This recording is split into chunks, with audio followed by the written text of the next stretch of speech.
오늘은 2022년 9월 14일부터 지난 일주일간의 말씀 묵상을 나누는 시간을 갖겠습니다. 저는 에베소서 말씀 묵상을 끝내고 사무엘하로 들어갑니다. 말씀 묵상 시작합니다.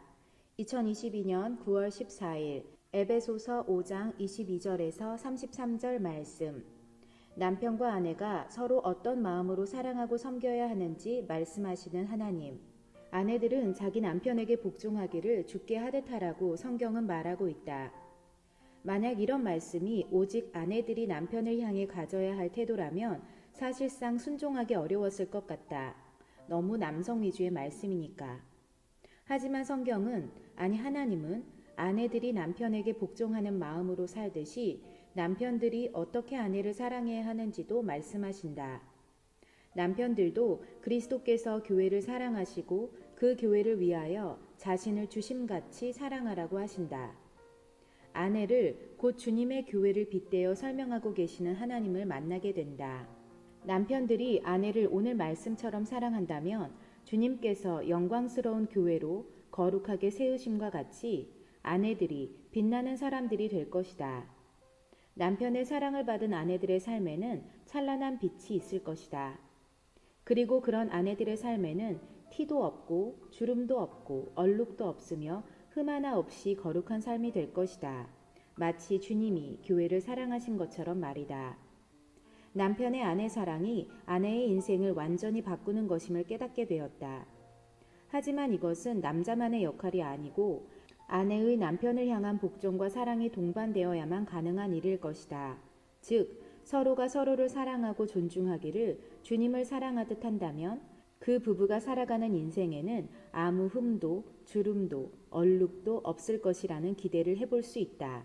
사랑은 혼자만의 노력이 아니라 쌍방간의 노력이며 주님을 사랑하는 깊은 마음이 각자에게 있어야만 온전한 사랑을 기대할 수 있을 것이다. 남편을 향한 나의 마음 자세를 점검하고 말씀대로 순종하기를 다짐해 본다. 2022년 9월 15일 에베소서 6장 1에서 9절 말씀. 하나님은 모든 관계 안에서 하나님을 생각하며 하나님께 하듯 행하라고 말씀하신다. 자식이 부모를 대할 때도 그리스도께 하듯, 부모가 어린 자식을 대할 때도 그리스도께 하듯, 종이 상전을 대할 때도 또 상전이 종을 대할 때도 동일하게 그리스도께 하듯 하라고 하신다. 상하 지위 남녀노소를 막론하고 우리 모두의 관계 안에서 그리스도께서 중심 되셔야 함이 너무 분명하고 정확해지는 것 같다. 우리가 하나님을 사랑한다면, 정말로 그분을 사랑한다면 우리의 관계 안에서 트러블은 없을 것이다. 오직 순종만 있을 것이다. 2022년 9월 16일 에베소서 6장 10에서 24절 말씀. 모든 기도와 간구를 하되 항상 성령 안에서 기도하고 이를 위하여 깨어 구하기를 항상 힘쓰며 여러 성도를 위하여 구하라. 아멘. 어떻게 무엇을 위해 기도해야 하는지 말씀하시는 하나님. 우리가 기도할 때 기도할 것과 기도 안 해도 될 것이라는 구분은 없다. 아주 사소한 것 하나라도 우리는 모든 상황에 대해 기도해야 한다. 또 결코 가벼운 기도 제목이란 없다.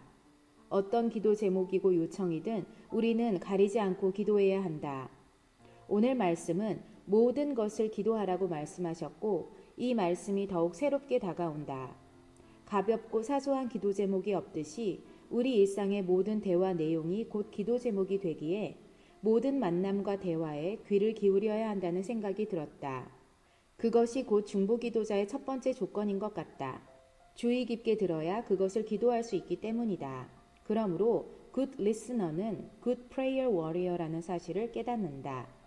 2022년 9월 17일 사무엘하 1장 1에서 16절 말씀. 아무리 생각해도 다윗은 보통 사람이 아니다. 사울 왕이 죽었다는 소식을 듣고서 기뻐하기는커녕 그의 죽음을 슬퍼하고 애통해하며 금식했다. 의식적이고 의도적으로 좋은 사람이 되기 위해 노력하는 것도 우리의 노력이다. 왜냐하면 그런 노력은 곧 우리의 자기 절제이기 때문이다. 내가 아는 한 다윗은 어린 시절부터 목동으로 살았고 그 안에서 하나님을 경험했으며 누군가의 도움으로 훈련된 사람이 아니라 오직 하나님 앞에서 하나님께 훈련된 하나님의 사람이었다. 결국 하나님만 바라보고 하나님에 의해 순수하게 훈련된 사람은 우리가 생각하는 보통 사람은 아니라는 나름의 결론을 내리게 된다. 우리 모두는 보통 사람, 평범한 사람이지만 우리 안에 계신 하나님이 우리를 비범한 사람으로 만든다는 사실을 깨닫는다. 만약 우리가 특별하고 비범하고 남과 다른 삶을 살아가길 원한다면 하나님께서 우리에게 허락하시는 하나님의 훈련을 받자. 하나님이 우리의 훈련자이시고 우리는 그분의 훈련생이 되는 것이다. 생각만으로도 특별하고 또 설레인다.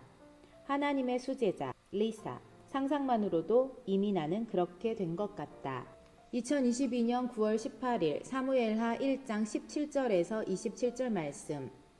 다윗은 사울과 요나단의 죽음이 원수들의 조롱거리가 되지 않도록 애썼다. 두 사람의 죽음은 가드에도 알리지 말며 이스글론에도 전파하지 말지어다. 블레셋 사람들의 딸들이 즐거워할까? 할례받지 못한 딸들이 개가를 부를까 염려로다. 다윗의 이 같은 모습은 나로 하여금 산상수훈의 한 구절을 떠올리게 한다. 긍휼히 여기는 자는 복이 있나니 저희가 긍휼히 여김을 받을 것이미요. 분명 다윗은 그가 다른 사람에게 그랬듯이 긍휼히 여김을 받는 사람이었을 것이고 이는 곧 어떤 상황에서든 하나님의 돌보심의 은혜가 있다는 말과도 같다. 나의 마음을 또한 깊이 들여다보게 된다.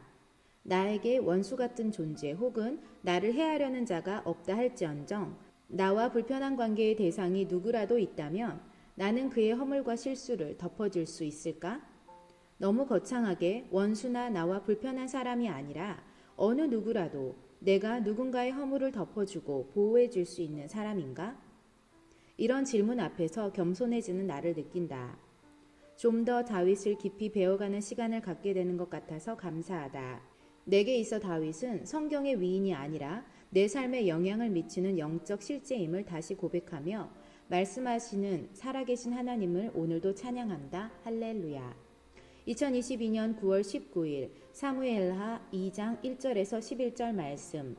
성경에서 하나님과 다윗의 관계를 묵상하며 생긴 기도 제목 중에 하나는 다윗처럼 하나님께 여쭤보는 하나님의 사람이 되게 하소서이다. 그리고 오늘 말씀에서 하나님과 다윗의 관계가 얼마나 친밀한지를 단편적으로 보여주는 장면을 또다시 포착했다. 장면은 심플하다. 다윗은 하나님께 하나님, 제가 유다의 한 성읍으로 올라갈까요 말까요? 라고 물었다. 하나님의 대답은 올라가거라 였다. 그리고 다윗은 또 하나님께 여쭈었다. 그러면 하나님, 어디로 가야 하나요? 그리고 하나님은 대답하셨다. 헤브론으로 갈지니라. 그래서 다윗은 헤브론으로 갔고 그곳에서 왕으로 기름 부으심을 받았다. 하나님께 물어 한 걸음씩 걸어가는 것, 그것이 다윗의 삶이었고 그곳에 하나님의 축복이 있었듯이 지금 나의 인생의 모든 걸음도 하나씩 하나씩 하나님께 여쭤가며 걸어가야 함을 명심하자. 매일 읽는 짧은 기도문이 있다. 연간 기도 제목인데 그 기도 제목을 읽고 기도하며 하나님의 응답을 하나하나 확인해 가고 있다. 비록 더디지만 하나씩 하나씩 응답해 주시는 하나님을 만나면서 내가 하나님께 여쭤보는 것을 멈추지 않는 이상 하나님 역시 응답해 주시기를 멈추지 않을 것이라는 확신이 든다. 매일매일 말씀 묵상을 통해 그런 하나님에 대한 확신이 더욱 강해짐을 느낀다. 감사합니다, 하나님. 2022년 9월 20일 사무엘하 2장 12절에서 32절 말씀. 연못을 사이에 두고 다윗의 사람들과 사울의 사람들이 대화하는 장면이 사뭇 재밌게 느껴졌다. 성경에서 한 번도 주의 깊게 보지 못했던 장면이었던 것 같기 때문이다. 어쨌든 이 두 팀이 싸움을 하게 되었고 결국 사울의 팀인 아브넬 쪽이 패하고 도망치는 형국이 되었다. 이에 다윗의 신복들 중 아사엘이 아브넬을 추격했다. 성경은 그의 발이 들로루같이 빠르다라고 했다. 그만큼 그는 자신감 충만하고 의기양양했던 사람이었던 것 같다. 아브넬도 아사엘의 형인 요압을 생각해서 그를 죽이고 싶지는 않았던 것 같은데 결국 아사엘은 아브넬의 손에 죽임을 맞이했다. 하나님께서 내게 말씀하고 싶으신 것이 무엇일까? 이 스토리에서 나는 자신의 능력을 과신하지 않아야 한다는 겸손함을 다시 배우게 된다. 아무리 싸움에서 이겼어도 들로루같이 빠른 발을 가졌다 할지라도 그것이 늘 승리를 가져다 주지는 않는다. 하나님 없는 자신감에는 승리가 보장될 수 없다는 사실을 깨닫는다.